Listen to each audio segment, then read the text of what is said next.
സമയം ഇപ്പോൾ ഒരു 4 മണിയൊക്കെയാണ്. അപ്പോൾ ഇന്നലെ ആയിരുന്നല്ലോ അച്ഛനും ചേട്ടൻ്റെ ഒക്കെ കെട്ടുന്നേരം ഉണ്ടായിരുന്നത്. അപ്പോൾ ഇന്ന് രാവിലെയാണ് അവർ ശബരിമലയ്ക്ക് പോകുന്നത്. അപ്പോൾ ഞാനും അമ്മയും കൂട്ടിയിട്ട് നേരത്തെ എണീറ്റ് കുളിയൊക്കെ കഴിഞ്ഞിട്ട് അമ്പലത്തേക്ക് പോകാൻ നോക്കുകയാണ്.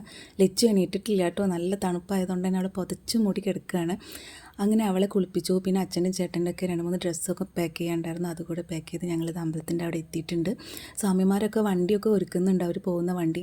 ഇപ്പോൾ ഇതാ എല്ലാവർക്കും ദക്ഷിണയൊക്കെ കൊടുത്തിട്ട് ഇനി കെട്ടെടുത്തിട്ട് അവർ പോകാൻ വേണ്ടിയിട്ട് ഒരുങ്ങുവാണ്.